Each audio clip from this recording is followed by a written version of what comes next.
Okay, here's a little something. Well, that's a comic book size. Okay, well, there's the actual, you know, height or length of, yeah, height of a comic book, right? But there's something that's oversized by a couple of inches. It's actually like a paperback book, but the cover's no longer on there. But the reason I'm mentioning this is that this book was actually from, if you recall the last videos mentioning Toronto, so these were from that time in late '83. My little brothers came across this. It was given to them as a gift, sort of thing.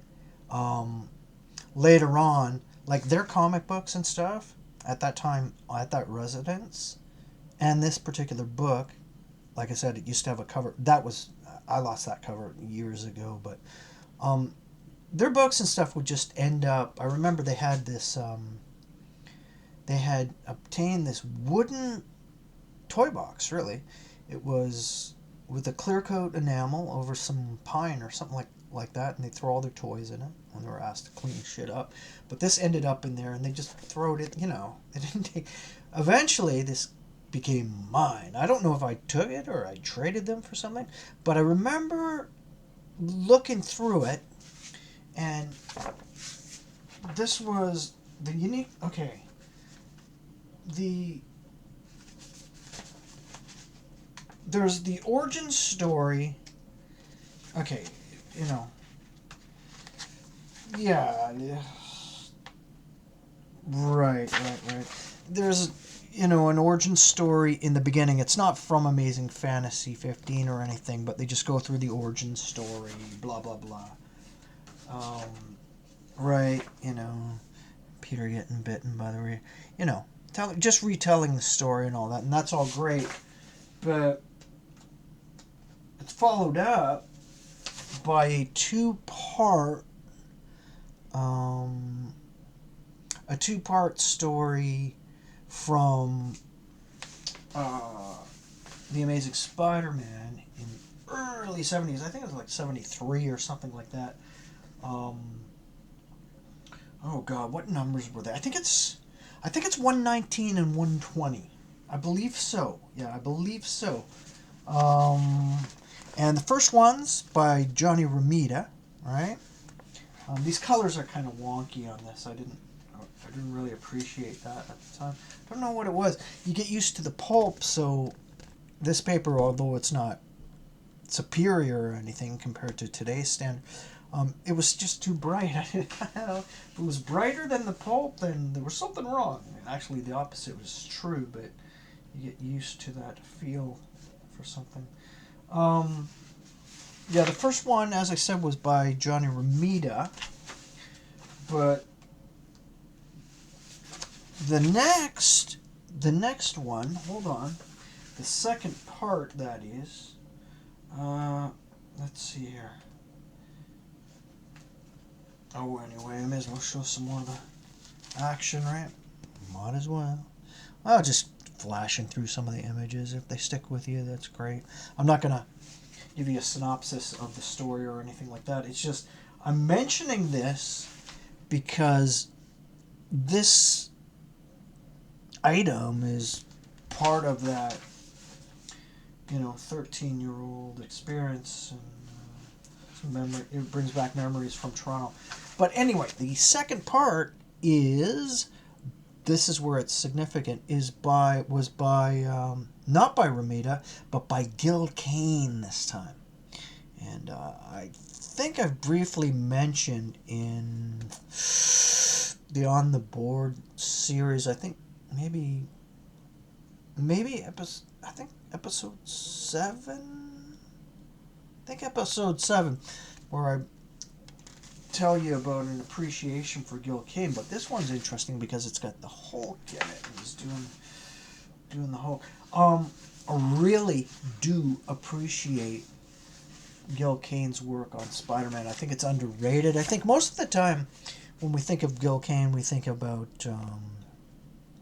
his time with DC, the Atom, and the new Green Lantern and that sort of thing, right? You know, but I always felt that by the time he got to Marvel and was doing the Spider-Man stuff, I think the figure work was just phenomenal. Now, this, okay, this issue, this particular issue, I think it's 120, as I've said before. It's not a particularly good demonstration of that figure work with the Spider-Man, like the incredible poses and stuff that take place in some of the other issues, which I'm gonna get into and go through that, and just show some pics. But the significance of this publication here is that although I didn't know it until I started reading credits and stuff like that, this was my very first introduction to Gil Kane. Because you understand, by 83, oh God, well, I mean, the Spider-Man stuff he had done was so, was more than 10 years ago and stuff. It was before my time. So anything I'd see would have to be from reprints, and then as time went on, doing your collective homework over the years, you start to realize who's who. But I remember being taken back by this particular issue. I was like, oh, cool. Like, look at how he captured the musculature here. And you could feel the tension in this, because, this thrust underwater, right? Anyone who's been underwater knows how hard it is to push up against the water, right? That kind of thing. And I don't know, you could really feel the tension in this. And I thought that was pretty cool. And here's another good shot of him bursting out of the water and stuff. Like I said, this particular issue, the figure work of Spider-Man is, I would say it's like lacking, compared to the dynamics of some of the other issues of Gil Kane's work, right? And this is the first, how do I put this? This is the first time, one of the things I wasn't too keen on is I remember, when starting to recognize Gil's work, was the thing that is often noted, let's see, was often noted, I don't know if there's a good example of it in here. I think there's one. There might be one. Yeah, here's one. Where, like, he had this tendency to take shots where he's looking up people's noses. I don't know what it is. Maybe it was some sort of, I don't know,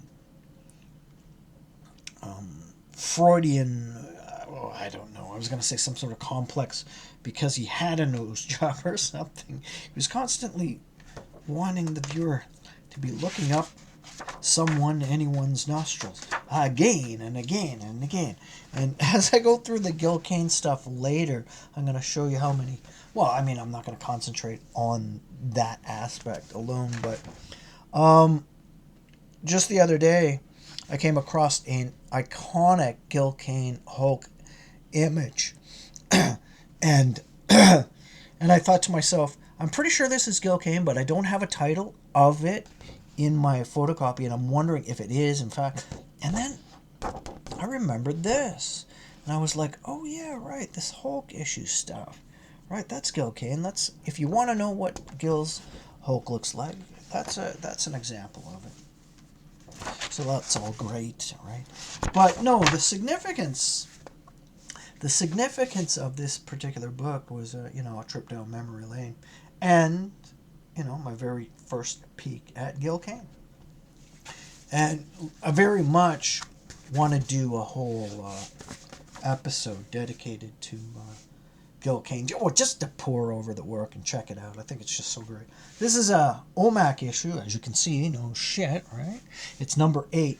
You got, cool thing about this, you got Joe Kubert doing the cover, but of course inside it's Kirby, right? Now hold on. It's this OMAC is Kirby. But check out this splash. You gotta love Kirby, man. Check out that stuff. Just love it. Love it. And Royer doing the inks on this one, which turned out looking not too shabby. And I love this, and I was actually inspired. Okay, here I go again. Breaking my own rules. But, no, I remember thinking, oh, this would be fun to do as a recreation. But when it comes to Kirby, there's so many. There's so many splashes and examples of, like, high energy, just tremendous, examples of drawings and stuff. But yeah, I just wanted to take a look at that splash since this one was there on the cover. But yeah, the Gil Kane thing, definitely want to get into that. But yeah, that was my first introduction to him, which wasn't a very good one. So he kind of, I wasn't too interested in him. It was interesting, that Hulk pose, but it didn't really grab me the way the other stuff would later. And I've got, some reprints of a lot of the Gil Kane stuff.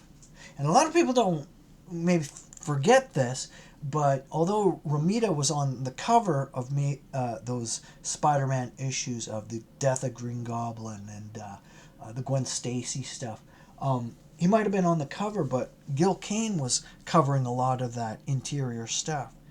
And again, there's some dynamic poses. Spidey twisted into poses where the viewer is seeing the figure at angles that, they're just not, they're so dynamic.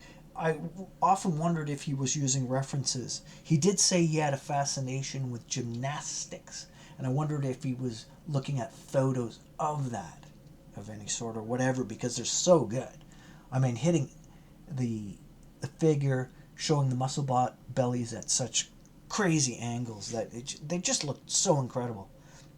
But anyway, we'll have to check some of that out later. I did make some photocopies on the On the Board series in number 7, like I said, and showed some of that black and white stuff from the Essentials compilations, right? Black and white, right? Essentials. But I'd like to show those and much more that I can dig up, which I have over the past few months. Some other things to take a look at. But, well, there's that. So I'd like to show some more of that when I get that together.